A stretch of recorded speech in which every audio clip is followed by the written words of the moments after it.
తిరుమల శ్రీవారిని దర్శించుకున్న జ్యోతిర్మఠ పీఠాధిపతి గోవిందానంద సరస్వతి చాలా కాలం తర్వాత స్వామివారి దర్శనం లభించడం అదృష్టం. హంపి తిరుమల మధ్య అవినాభావ సంబంధం ఉందని వెల్లడి. కిష్కింధలో హనుమత్ జన్మభూమి మందిర నిర్మాణానికి 100 కోట్ల కేటాయింపు. అయోధ్య రామాలయం తరహాలో భవ్య ఆలయం నిర్మాణం. గోవిందానంద సరస్వతి. పీఓకేలో శారదా పీఠం పునరుద్ధరణకు శంకుస్థాపన పూర్తయింది. రాష్ట్రంలో నకిలీ బాబాలు పీఠాధిపతులు పెరుగుతున్నారు. ప్రజలు నకిలీ సన్యాసులను నమ్మొద్దు. విధుశేఖర భారతి నకిలీ శంకరాచార్యుడు. దేశంలో ఇద్దరే అసలైన శంకరాచార్యులున్నారు. రేపు తిరుపతిలో 400 మంది పండితులతో భారీ పండిత సభ. ఆది శంకరాచార్యులపై తప్పుడు ప్రచారాలను ఖండించేందుకు సభ ఏర్పాటు. నమో వెంకటేశాయ. జై విరూపాక్ష. ఈరోజు భగవంతుడి వెంకటేశ్వర స్వామి వారి కృపతో చాలా కాలం తర్వాత దర్శనం చేసుకునే సౌభాగ్యం కలిగింది. జ్యోతిర్మఠ, ద్వారకా శారదాపీఠ, జగద్గురు శంకరాచార్యులు, మా గురుదేవుల బ్రహ్మిభూత శంకరాచార్యుల వారి యొక్క మా గురువుల ఆదేశంతో దిగ్విజయ యాత్ర అనేక ప్రాంతాల్లో సంపన్నమవుతోంది మాది. అదే రకంగా ప్రస్తుతం మేము ఇప్పుడు పంపాక్షేత్రం నుంచి వస్తున్నాం. పంపాక్షేత్రం అంటే హంపి విజయనగరం. మన హంపి విజయనగరానికి, మన తిరుపతి నగరానికి అవినాభావ సంబంధం. కలియుగ వైకుంఠమైనటువంటి తిరుపతిలో ఏ రకంగా ఉత్సవాలు అవుతున్నాయో అదే రకంగా హంపి విజయనగర సామ్రాజ్యంలో ఉన్న అన్ని దేవస్థానాల్లో జీర్ణోద్ధారం అయ్యి పునర్వైభవం రావాలని చెప్పేసి భగవంతుని ప్రార్థన చేయడం జరిగింది. దాంతోపాటుగా ఒక విశేషమైనటువంటి నివేదన కూడా చేశాము. రామ జన్మభూమిలో రాముల వారికి ఏ రకంగా మందిరం అయిందో అదే రకంగా హనుమత్ జన్మభూమి కిష్కింధలో కూడా హనుమంతుల వారికి భవ్య మందిర నిర్మాణానికి అక్కడ గవర్నమెంట్ కూడా ముందర వచ్చింది. 100 కోట్లు కూడా ఫండ్ రిలీజ్ అయింది. గవర్నమెంట్ వాళ్ళే ఖర్చు చేస్తారు. అక్కడ హనుమత్ జన్మభూమి తీర్థక్షేత్ర ట్రస్ట్ తరపున ఒక భవ్య మందిర నిర్మాణం కూడా ఆరంభమవునుంది. ఈ అన్ని శుభకార్యాలు నిర్విఘ్నంగా జరగడానికి వెంకటేశ్వర స్వామి వారిని ప్రార్థించాము. ఇంతేకాకుండా మన దేశానికి శిరస్సు అయినటువంటి జమ్మూ కాశ్మీర్, ఆ జమ్మూ కాశ్మీర్ పీఓకే ఉంది, పాక్ ఆక్యుపైడ్ కాశ్మీర్. అక్కడ శారదాపీఠం ఉన్నది. శారదా అమ్మవారు అక్కడ ఉన్నారు. ఆ శారదా అమ్మవారు దేవస్థానం జీర్ణోద్ధారమై శారదా అమ్మవారి ప్రతిష్ఠ చేయడానికి కూడా అక్కడ పాకిస్తాన్ బోర్డర్ దగ్గర శిలాన్యాసం కూడా సంభవమైంది. దాంతోపాటుగా 2500 సంవత్సరాల క్రితం ఆదిశంకర భగవత్పాదుల వారు మన తిరుమల తిరుపతి దేవస్థానానికి వచ్చి అక్కడ హుండీ కింద శ్రీచక్రాన్ని స్థాపించారు. అటువంటి ఆదిశంకర భగవత్పాదుల వారు ఆ వైభవాన్ని ఆ వెంకటేశ్వర స్వామి వారి కృపతో ఇక్కడ కలిగించారు మనకందరికీ, ఆంధ్రప్రదేశ్లో సంచారం చేస్తూ. అదే శంకరాచార్యుల వారి పరంపరకి సంబంధించినటువంటి మా బద్రీ నారాయణుడి అనుగ్రహంతో, ద్వారకాధీశుడి అనుగ్రహంతో, పంపాక్షేత్ర విరూపాక్షేశ్వర అనుగ్రహంతో, వెంకటేశ్వర స్వామి వారి అనుగ్రహంతో మా ఈ విజయయాత్ర సంపన్నమవుతూ ఆంధ్రదేశంలో అనతికాలంలోని హనుమత్ జన్మభూమి కిష్కింధ రథయాత్ర కూడా రానుంది. హనుమత్ జన్మభూమి నుంచి హనుమంతుల వారి వెంకటేశ్వర స్వామి వారి దర్శనం కూడా చేసుకోబోతున్నారు. దీంతో పాటుగా ఇంకొక ముఖ్యమైనటువంటి సూచన, అత్యంత గంభీరమైనటువంటి విషయం. ప్రస్తుతం మన ధర్మాన్ని రక్షించుకునేటువంటి సమయంలో మన ధార్మిక క్షేత్రాలు రక్షింపబడాలి, దేవస్థానాలు రక్షింపబడాలి. ఈ కార్యక్రమాల్లో అవైదిక మతాలు కూడా ఖండన. ప్రస్తుతం మన ఆంధ్రదేశంలో కూడా కొంతమంది, కానీ వెంకటేశ్వర స్వామి వారి సాన్నిధ్యంలో అదే ప్రార్థన చేసాం మేము, నకిలీ సన్యాసులు, నకిలీ పీఠాధిపతులు, నకిలీ బాబాలు వీళ్ళు ఎక్కువైపోతున్నారు. అలాంటి వాళ్ళని ఎవ్వరని మన ఆంధ్రదేశంలో ఉన్నవాళ్ళు నమ్మద్దు.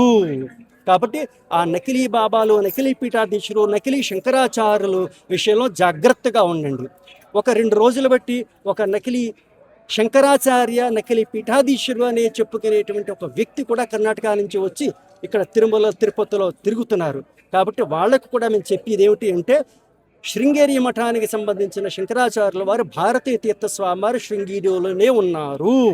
మేము కూడా శృంగేరికి సంబంధించిన శంకరాచార్యులు అని చెప్పి ఎవరన్నా తిరుపతికి వచ్చి ఇక్కడ శ్రీశైలంలో కానీ కాళహస్తిలో కానీ ఇలా తిరుగుతూ ఉంటే అలాంటి వాళ్ళ నుంచి సావధానంగా ఉండండి.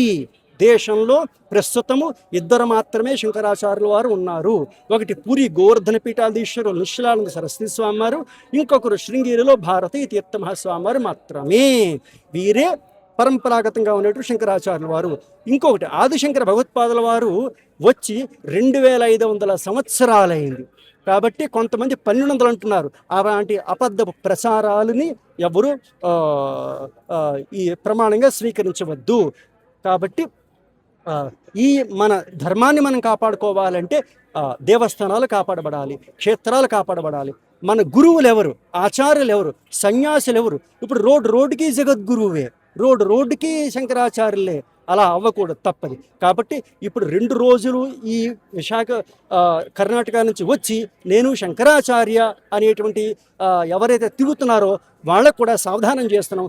సమస్త ఇప్పుడు రేపు సభ ఉంది ఇక్కడ తిరుపతిలోనే, పెద్ద 300-400 మంది పండితులు సభ పెడుతున్నారు. ఆ సభలో ఉన్నటువంటి వాళ్ళందరికీ మా శాస్త్రార్థం చదువుతూ ఏమిటి అంటే దాని సవాల్ అంటారు.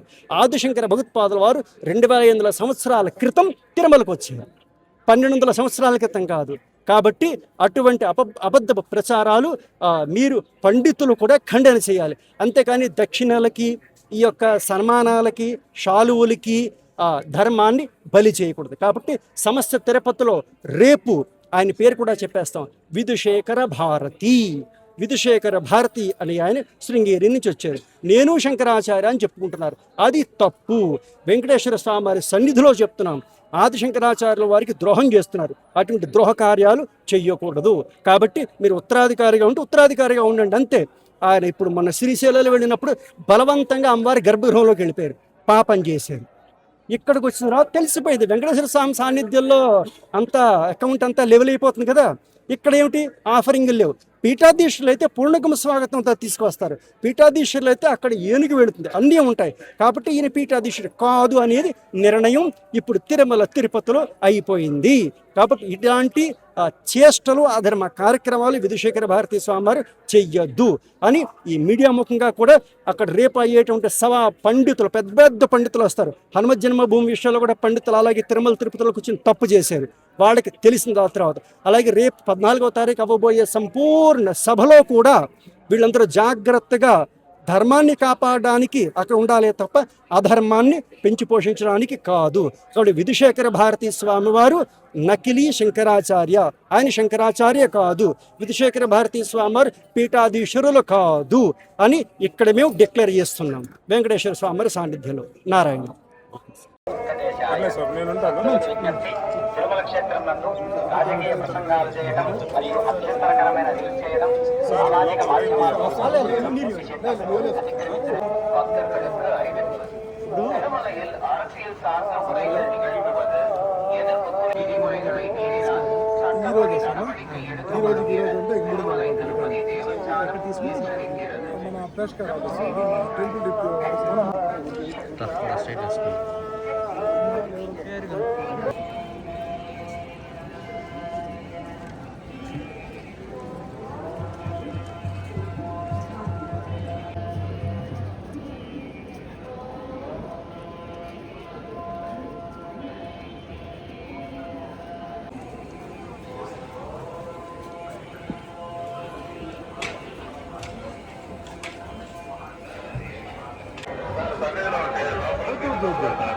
అని వాళ్ళు చెప్తారు, మన పురుషులు వాళ్ళు ఉంటారు సీన్ ఉంటే లోపల పోయారు గురువాళ్ళు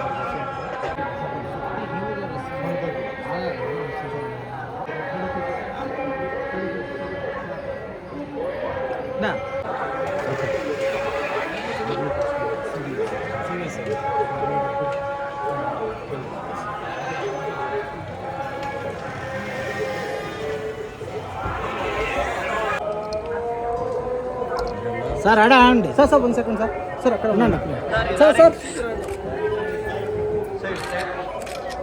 ఓకే వెనక్కి సైడ్ వెనకాల అడ్డం రావద్దండి.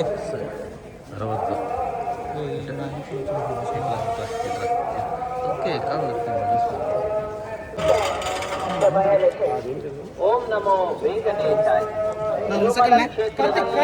ರಾಜಕೀಯ ಭಾಷಣ ಮಾಡುವುದು వెంకటేశాయ. భక్తులకు విజ్ఞప్తి, తిరుమల క్షేత్రం నందు రాజకీయ ప్రసంగాలు చేయడం మరియు అభ్యంతరకరమైన రీల్స్ చేయడం, సామాజిక మాధ్యమాల్లో పోస్ట్ చేయడం నిషిద్ధం. అతిక్రమించిన ఎడల చట్టపై భారతీయులు సార్లు ముறைகள் நிகழ்த்துவது எதிர்ப்புக்குரிய காட்சிகளை உருவாக்கி தவறு உள்ளங்களை பதிவிடுவது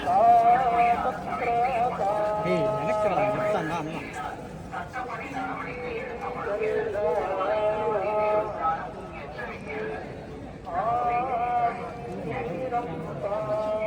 వాళ్ళు